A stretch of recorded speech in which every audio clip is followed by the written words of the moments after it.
Bharat Ratna doctor Bhimrao Ambedkar ಅವರಿಗೆ ಕೋಟಿ ಕೋಟಿ ನಮನ. ಇವರ ಜೀವನವನ್ನು ಆಧರಿಸಿ ಈ ಧಾರಾವಾಹಿಯನ್ನು ನಿರ್ಮಿಸಲಾಗಿದೆ. ರಾಷ್ಟ್ರಕ್ಕೆ, ರಾಷ್ಟ್ರದ ಜನರಿಗೆ ಅಂಬೇಡ್ಕರರ ಕೊಡುಗೆ ಅಪಾರ. ಹಲವಾರು ಅಧಿಕೃತ ಪುಸ್ತಕಗಳನ್ನು ಆಧರಿಸಿ ಈ ಕಥೆಯನ್ನು ತಮ್ಮ ಮುಂದೆ ಇಡಲಾಗಿದೆ. ಈ ಧಾರಾವಾಹಿಯನ್ನು ವಾಹಿನಿಯು ನಿಷ್ಠೆಯಿಂದ ನಿರ್ಮಿಸಿದ್ದು, ಬಾಬಾ ಸಾಹೇಬರ ಜೀವನ ಮತ್ತು ಸವೆಸಿದ ಹಾದಿ ಪ್ರತಿಯೊಬ್ಬರಿಗೂ ಸ್ಫೂರ್ತಿ ನೀಡುತ್ತದೆ ಎಂಬುದನ್ನು ವಾಹಿನಿಯು ಬಲವಾಗಿ ನಂಬಿದೆ.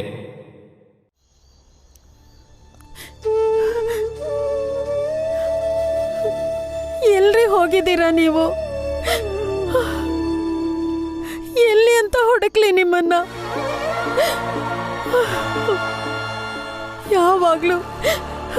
ಯಾವಾಗ್ಲೂ ಮಕ್ಕಳಿಗೋಸ್ಕರ ನನ್ನನ್ನ ದೂರ ಮಾಡ್ತಿದ್ರಿ.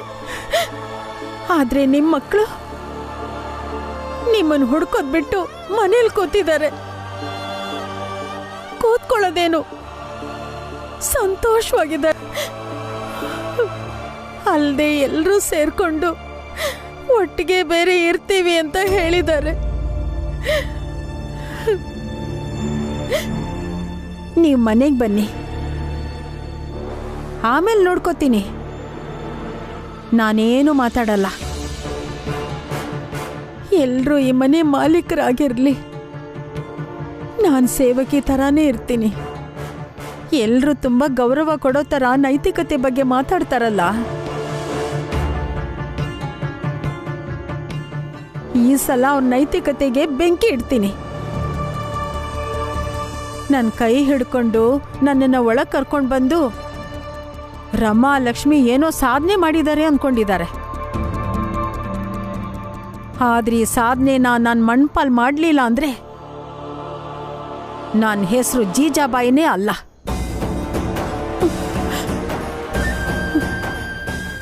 ನಾನೇನ್ ಮಾಡ್ತೀನಿ ಅಂತ ನೋಡ್ತಾ ಇರಿ. ಅರ್ಥನೇ ಆಗ್ತಾ ಇಲ್ಲ ಅಪ್ಪನ ಎಲ್ಲಿ ಹುಡ್ಕೋದು ಅಂತ. ನಾವು ಅಕ್ಕಪಕ್ಕದಲ್ಲಿರೋರ್ನೆಲ್ಲ ಕೇಳಿದ್ದಾಯ್ತು, ಆದರೆ ಯಾರೂ ಮಾವನ್ನ ನೋಡೇ ಇಲ್ಲ.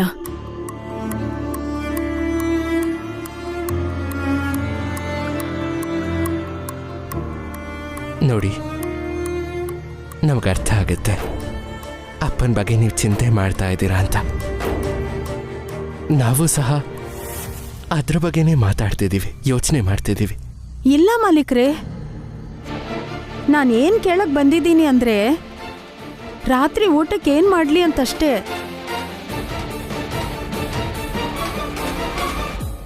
ಏನು, ಯಾಕೆ ಏನೇನೋ ಮಾತಾಡ್ತಾ ಇದ್ದೀರಾ? ಮಾಲೀಕರ ಹತ್ರ ಕೆಲಸದವಳು ಹೀಗೆ ತಾನೇ ಮಾತಾಡೋದು. ಈಗ ಈ ಮನೆ ನಿಮಗ್ ಸೇರಿದ್ದು. ನಿಮ್ ನಿರ್ಧಾರ ಇಲ್ಲದೆ ಯಾರೂ ಈ ಮನೇಲಿ ಇರಂಗೋ ಇಲ್ಲ, ನಿಮ್ಮನ್ ಕೇಳದೆ ಹೊರಗಡೆ ಹೋಗೋ ಹಾಗೋ ಇಲ್ಲ. ನಾನ್ಯಾವ ಮಹಾ?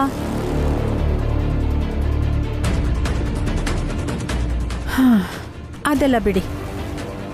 ಈಗ ನೀವೇ ಹೇಳಿ, ರಾತ್ರಿ ಊಟಕ್ಕೇನ್ ಮಾಡ್ಲಿ? ಅತ್ತೆ, ದಯವಿಟ್ಟು ನಮ್ಮನ್ನ ಕ್ಷಮಿಸ್ಬಿಡಿ. ನಿಮಗ್ ನೋವು ಮಾಡಬೇಕು ಅಂತ ಇರಲಿಲ್ಲ.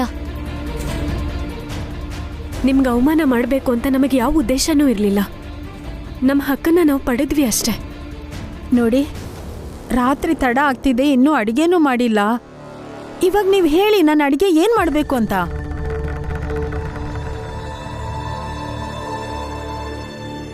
ಅತ್ತೆ, ನೀವು ಬನ್ನಿ, ಕೂತ್ಕೊಳ್ಳಿ, ನಾವೇ ಅಡುಗೆ ಮಾಡ್ತೀವಿ. ಅಯ್ಯೋ ಬೇಡಮ್ಮ.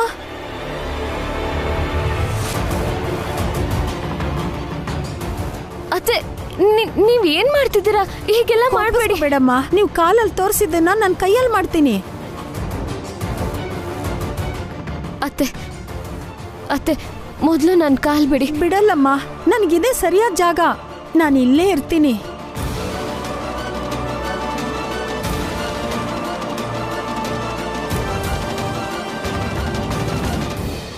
ಬಾಲ, ಜೀಜಾಬಾಯಿ ನಾಟಕದ ಹೆಂಗಸೋಳು. ಇನ್ನೊಬ್ಬರಿಗೆ ಕಷ್ಟ ಕೊಡ್ಬೇಕಂದ್ರೆ ಅವಳು ಯಾವ ಹಂತಕ್ಕೆ ಬೇಕಾದ್ರೂ ಹೋಗ್ತಾಳೆ. ಗೊತ್ತಿಲ್ಲ ಈಗೇನು ಶುರು ಮಾಡ್ಕೊಂಡಿದ್ದಾಳು ಏನೋ. ಅಪ್ಪ, ನೀವೇನೂ ಚಿಂತಿಸ್ಬೇಡಿ. ಅಲ್ಲಿ ಭೀಮಾ, ಆನಂದ, ರಮಾ, ಲಕ್ಷ್ಮಿ ಎಲ್ಲ ಒಟ್ಟಿಗೆ ಇದ್ದಾರೆ. ಅವರೆಲ್ಲ ನೋಡ್ಕೊತಾರೆ. ನೋಡು ಬಾಲ, ಜೀಜಾಬಾಯಿ ಏನು ಅಂತ ನನಗೆ ಗೊತ್ತು, ಮತ್ತು ಅವಳು ಏನು ಮಾಡ್ತಾಳಂತನೂ ಗೊತ್ತು. ಅವಳೇನಾದ್ರೂ ಹಟ್ಟಕ್ಕೆ ಬಿದ್ದರೆ ಮನಸ್ಸಿಗೆ ಏನು ಬಂದರೆ ಅದನ್ನೇ ಸದಿಸ್ತಾಳೆ. ದಯವಿಟ್ಟು ಹೇಳಿ ಅಮ್ಮವ್ರೆ. ಅತ್ತೆ ಏನ್ ಮಾಡ್ತಿದ್ದೀರಾ? ಏನಿದೆಲ್ಲ? ಎದ್ದೇಳಿ ಮೇಲೆ. ಬಿಡಲ್ಲ ಅಮ್ಮವ್ರೆ. ಬೇಕಾದ್ರೆ ಕಾಲಲ್ಲಿ ಒದ್ದು ಆ ಕಡೆ ತಳ್ಬಿಡಿ. ಅಲ್ದೆ ಹೊರಗ್ನವರು ಯಾರೂ ಇಲ್ಲ ಇಲ್ಲಿ. ಹೊಡೀರಿ ಬೇಕಾದ್ರೆ. ಸೊಸೇರಿಬ್ರು ಸೇರ್ಕೊಂಡು ನನ್ನನ್ನು ಒಳಗೆ ಎಳ್ಕೊಂಡು ಬಂದಿರೋರ್ಗೆ ನನ್ನನ್ನು ಹೊಡೆಯೋದೇನು ಕಷ್ಟನಾ? ಯಾಕೆ ಹೀಗೆಲ್ಲ ಆಡ್ತಿದ್ದೀರಾ? ನೀವು ಇದನ್ನೆಲ್ಲ ಬೇಕು ಅಂತಾನೆ ಮಾಡ್ತಿದ್ದೀರಾ ಅಂತ ಗೊತ್ತು. ರಮಾ ಮತ್ತೆ ಲಕ್ಷ್ಮಿ ಅತ್ತಿಗೆಗೆ ನೋವು ಮಾಡಬೇಕು ಅಂತ, ನಿಮ್ಮ ನೀವು ಒಳ್ಳೆಯವರು ಅಂತ ತೋರಿಸ್ಕೊಳ್ಳೋದಕ್ಕೆ ಹೀಗೆಲ್ಲ ನಾಟಕ ಆಡೋದನ್ನ ಯಾವಾಗ ಬಿಡ್ತೀರಾ ನೀವು? ಏನ್ ಮಾಡ್ಬೇಕು ಅಂತ ಹೇಳಿ ಮಾಲೀಕ್ರೆ. ಕೆಲಸದೋಳ್ ಥರ ಕೂತಿದ್ದೀನಿ, ಅಮ್ಮವ್ರ ಕಾಲಕ್ಕೆ ಬಿದ್ದಿದ್ದೀನಿ. ಇದನ್ನು ನಾಟಕ ಅಂತೀರಲ್ಲ ನೀವು. ನೀವೇ ಹೇಳ್ಬಿಡಿ. ಹೇಳಿ, ನಾನೇನ್ ಮಾಡ್ಲಿ ಹೇಳಿ. ಅಮ್ಮ ಏನು ಹೇಳ್ತಾ ಇದೀಯ ನೀನು? ಮೊದಲು ಎದುರು ನೀನು. ಇಲ್ಲ, ಮೊದಲು ನೀವು ನನ್ಗೆ ಹೇಳಲೇಬೇಕು. ರಾತ್ರಿಗೆ ಏನು ಅಡುಗೆ ಮಾಡಲಿ? ಬೇಕಾದ್ರೆ ಈಗಲೇ ಹೋಗಿ ಮಾಡ್ತೀನಿ.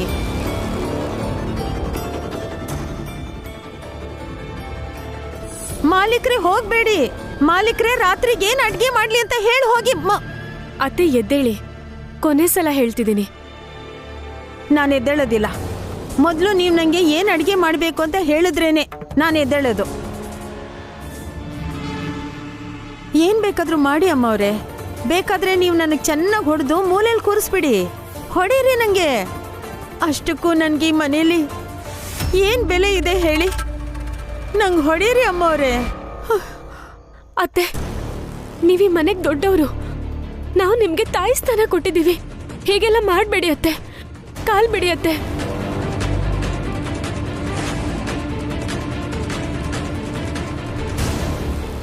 ರಮಾ, ನೀನು ಒಳಗೆ ಹೋಗು, ಅಡುಗೆ ಮುಗಿಸ್ಕೊ. ನಾನು ಅತ್ತೆ ಜೊತೆ ಇರ್ತೀನಿ. ಬೇಡ ಅಮ್ಮವ್ರೆ, ಎಂತ ಕೆಲಸ ಮಾಡ್ತಿದ್ದೀರಾ? ಮನೇಲಿ ಕೆಲಸದೊಳಿದ್ದು ಅಮ್ಮವ್ರು ಅಡುಗೆ ಮಾಡೋದಾ? ಇಲ್ಲ, ತಡಿಬೇಡಿ ದೊಡ್ಡಮ್ಮವ್ರೆ. ಬಿಡಿ ನನ್ನ ಕೈನ. ನನ್ನ ಕೈ ಬಿಡಿ ದೊಡ್ಡಮ್ಮವ್ರೆ. ನಾನು ಕೆಲಸ ಮಾಡ್ತೀನಿ ಬಿಡಿ. ನೋಡಿ, ಇದೆಲ್ಲ ಚೆನ್ನಾಗಿರಲ್ಲ. ನಾನು ಅಡುಗೆ ಮಾಡಬೇಕು. ಬಿಡಿ ಬಿಡಿ ನನ್ನ ಕೈನ. ಹಾಗೆಲ್ಲ ಅನ್ಬೇಡಿ ಅತ್ತೆ.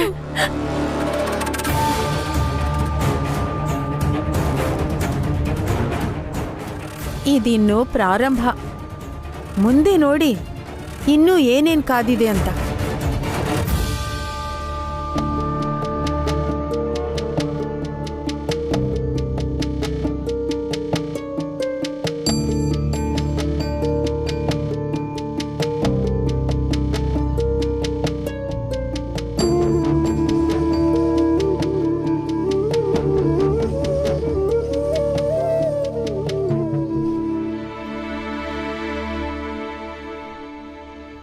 ಭೀಮಾ,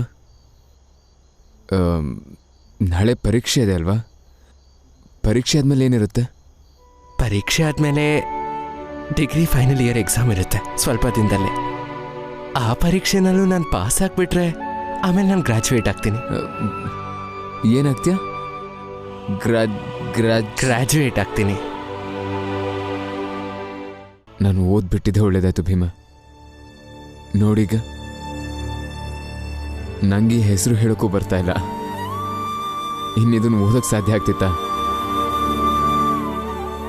ಸರಿ ಬಿಡೋದನ್ನ. ಈಗ ನೀನು ಹೇಳಿದ್ದನ್ನ ಮಾಡಿದ್ಮೇಲೆ ಓದ್ ಮುಗೀತಾ ನಿಂದು? ಅಯ್ಯೋ ಇಲ್ಲ ಅಣ್ಣ, ಓದ್ ಹೆಂಗೆ ಮುಗಿಯುತ್ತೆ? ನಾನು ಇದಾದ್ಮೇಲೂ ಓದ್ ಮುಂದುವರಿಸ್ತೀನಿ. ಹಾಗಾದ್ರೆ ಕೆಲಸ ಯಾವಾಗ ಮಾಡ್ತೀಯ ನೀನು? ಕೆಲಸ ಮಾಡ್ತೀನಿ. ಗ್ರ್ಯಾಜುಯೇಷನ್ ಮುಗಿದ ಕೂಡಲೇ ಕೆಲಸ ಮಾಡ್ತೀನಿ. ಆಮೇಲೆ ನಾನು ಕೆಲಸ ಮಾಡಿಕೊಂಡೇ ನಾನು ಓದನ್ನ ಮುಂದುವರಿಸ್ತೀನಿ. ಭೀಮಾ,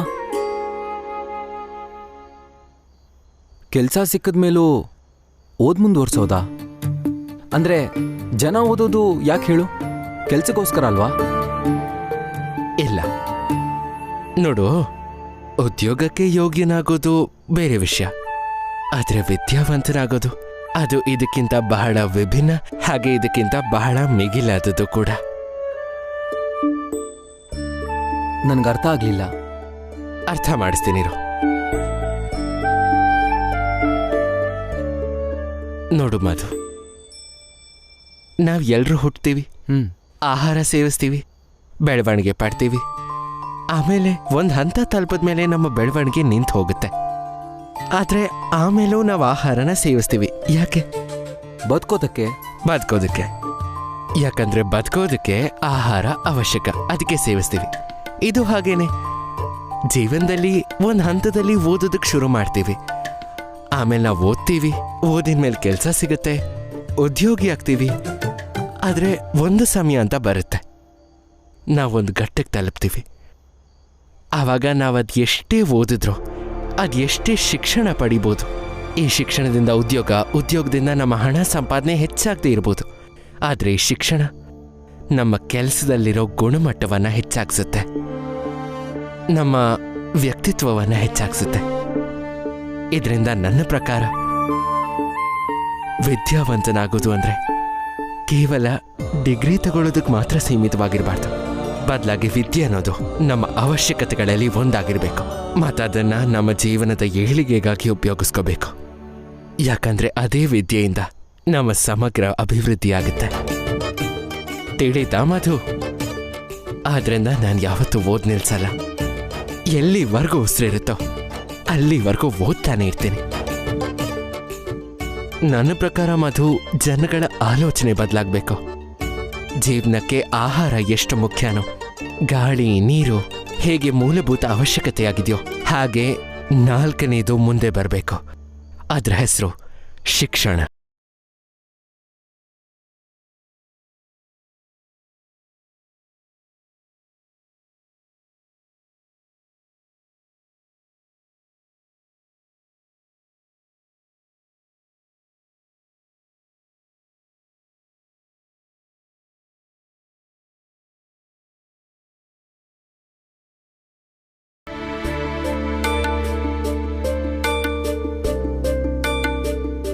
ಅಪ್ಪ ಅಪ್ಪ, ಏನಾಯ್ತು? ಏನಿಲ್ಲ, ಸುಮ್ಮನೆ ಹಾಗೆ. ಸುಮ್ಮನೆ ಹಾಗೆ ಅಂದ್ರೆ ನಿಮ್ಮ ಮುಖದಲ್ಲಿ ಚಿಂತೆ ಎದ್ದು ಕಾಣಿಸ್ತಿದೆ. ಅಪ್ಪ, ನಾನು ಹೇಳಿದ್ನಲ್ಲ, ಮನೇಲೆಲ್ಲ ಆರಾಮಾಗಿದ್ದಾರೆ. ನೀವು ಸ್ವಲ್ಪನೂ ಚಿಂತೆ ಮಾಡಬೇಡಿ. ಅತ್ತೆ ಒಬ್ಬರು ಬಿಟ್ಟು ಮಿಕ್ಕವರೆಲ್ಲ ಒಟ್ಟಿಗೆ ಇದ್ದಾರೆ. ಅದು ಅತ್ತೆ ಕಮಲ ಅವ್ರನ್ನ ಬಿಟ್ಟು ಬರಲ್ಲ ಅಂತಿದ್ದಾರಷ್ಟೇ. ಆದರೂ ನಾನು ಹೇಳಿ ಬಂದಿದ್ದೀನಿ, ಆ ಮನೆ ನಿಮ್ಮದು ಅಂತ. ನೀವು ಯಾವಾಗಾದರೂ ಮನೆಗೆ ಬರ್ಬೋದು ಅಂತ ಹೇಳಿದ್ದೀನಿ.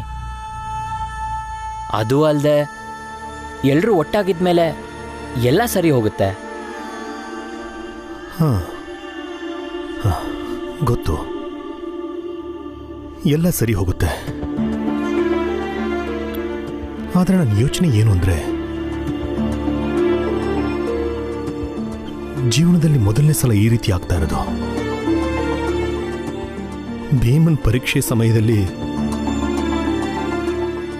ಅವನ ಪಕ್ಕ ನಾನು ಕೂತ್ಕೊಂಡೇ ಇಲ್ಲ. ಅವನು ಓದ್ತಿದನೋ ಇಲ್ವೋ? ಖಂಡಿತ ಓದ್ತಿರ್ತಾನೆ ಅಪ್ಪ. ಭೀಮಾ ಅವನು ಓದೋ ವಿಷಯದಲ್ಲಿ ಮೈಗಳ್ತನ ಮಾಡಲ್ಲ. ಅವನು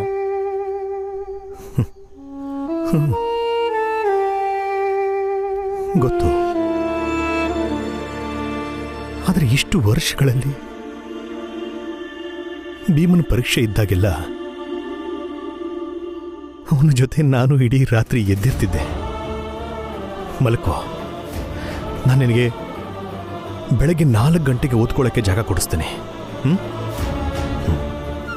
ಭೀಮನಿಗೆ ಆಗಾಗ ಅರ್ಶನ ಹಾಕಿದ ಹಾಲು ಕೊಡ್ತಾ ಇದ್ದೆ.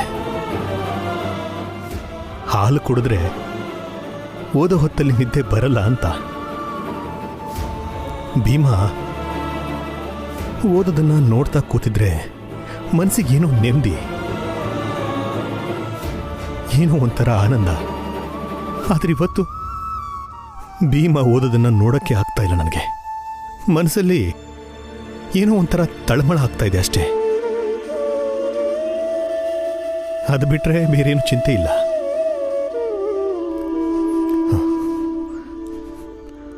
ಹೋಗು ಮಗನೇ, ಮಲ್ಕೋ ಹೋಗು. ಈಗಾಗಲೇ ತಡ ಆಗಿದೆ.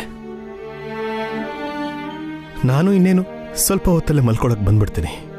ನೀನು ಹೋಗಿರೋ.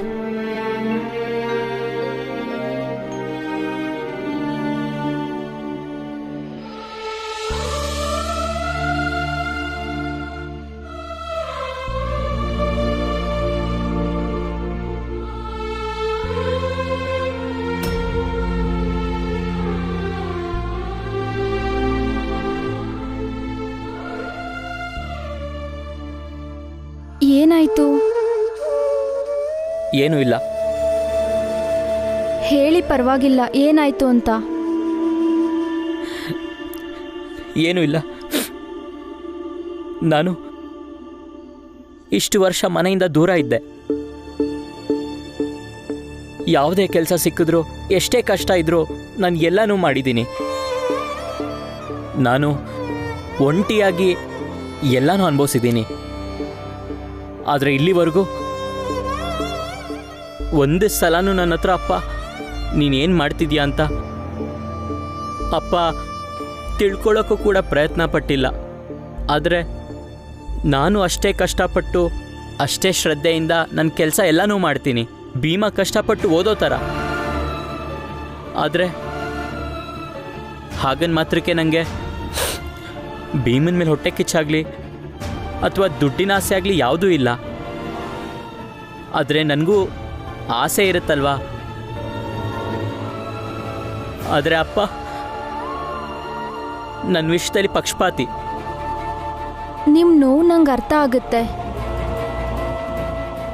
ಆದರೆ ಪಕ್ಷಪಾತ ಮಾಡೋದೇನೋ ಅಪರಾಧ ಅಂತ ಯಾವತ್ತೂ ಅನ್ಸ್ಕೊಳ್ಳಲ್ಲ.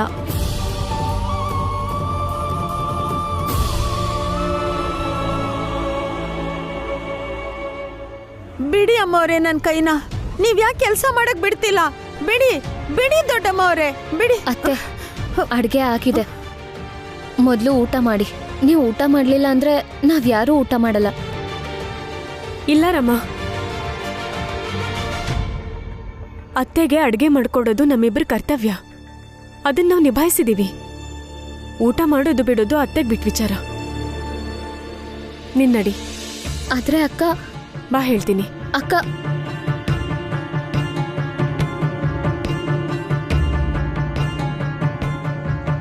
ಅಕ್ಕ, ಅತ್ತೆ ಕೋಪದಲ್ಲಿ ಊಟ ಮಾಡಲಿಲ್ಲ ಅಂದ್ರೆ ಅದು ಚೆನ್ನಾಗಿರಲ್ಲ. ಮನೆಗೆ ದೊಡ್ಡವರವರು, ಅವರೇ ಊಟ ಮಾಡಲಿಲ್ಲ ಅಂದ್ರೆ ನಾನು ಊಟ ಮಾಡೋದು ಚೆನ್ನಾಗಿರಲ್ಲ. ರಮ್ಮ, ನೀನಿನ್ನೂ ಅತ್ತೆನ ಸರಿಯಾಗಿ ಅರ್ಥ ಮಾಡ್ಕೊಂಡಿಲ್ಲ. ನಾಟಕ ಮಾಡ್ತಿದ್ದಾರೆ ಅವರು. ನಾವೇನಾದ್ರೂ ಒಳಗಡೆ ಇದ್ದಿದ್ರೆ ಖಂಡಿತ ಊಟ ಮಾಡಲ್ಲ ಅವರು. ಈಗ ನೋಡ್ತಿರಬೇಕಾದ್ರೆ ಅವ್ರು ಊಟ ಮಾಡ್ತಾರೆ. ಆದ್ರೂ ಅಕ್ಕ, ಅತ್ತೆ ಊಟ ಮಾಡೋದನ್ನ ನೋಡೋ ತನಕ ನಾನು ಊಟ ಮಾಡಲ್ಲ. ನನ್ನ ಮನ್ಸು ಒಪ್ಪಲ್ಲ ಅಕ್ಕ.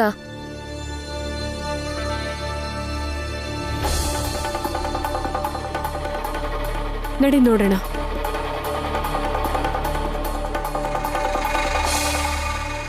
ನಾನ್ಯಾಕೆ ಹಸ್ಕೊಂಡಿರ್ಲಿ? ಈ ಅತ್ತೆ ಸೊಸೆ ಗಲಾಟೆ ಯಾವಾಗ್ಲೂ ಇದ್ದಿದ್ದೆ. ಮೊದಲು ನಾನು ಊಟ ಮಾಡ್ತೀನಿ.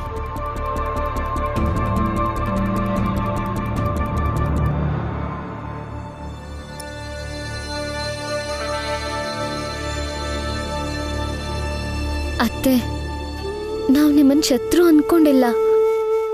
ನಿಮಗ್ ತುಂಬಾ ಗೌರವ ಕೊಡ್ತೀವಿ. ಆದ್ರೆ ನಿಮ್ಗದು ಅರ್ಥ ಆಗ್ತಿಲ್ಲ, ನೀವು ನಮಗೆ ಎಷ್ಟು ಮುಖ್ಯ ಅಂತ.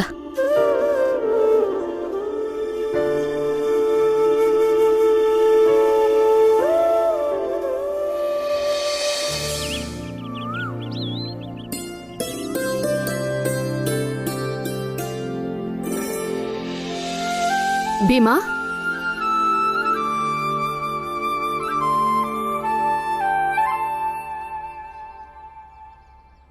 ಇವತ್ತು ನಿನ್ಗೆ ಪರೀಕ್ಷೆ ಅಲ್ವಾ? ತಗೋ, ಈ ಮೊಸರು ಬೆಲ್ಲ ತಿನ್ಕೊಂಡು ಹೋಗು.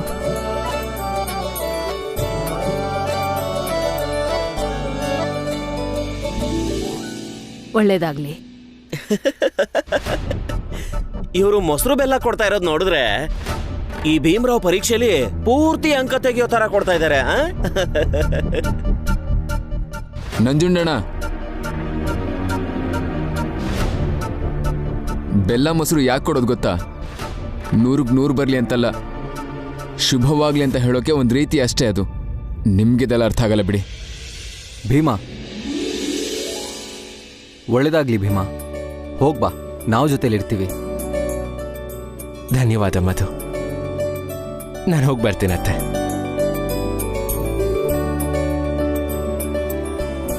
ರೀ,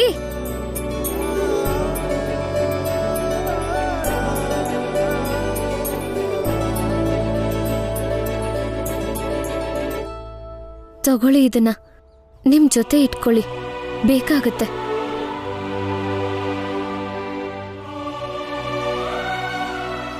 ಸರಿ, ಒಂದು ಕೆಲಸ ಮಾಡು, ನೀನೇ ಇದನ್ನ ನನ್ನ ಜೇಬಲ್ಲಿಡು.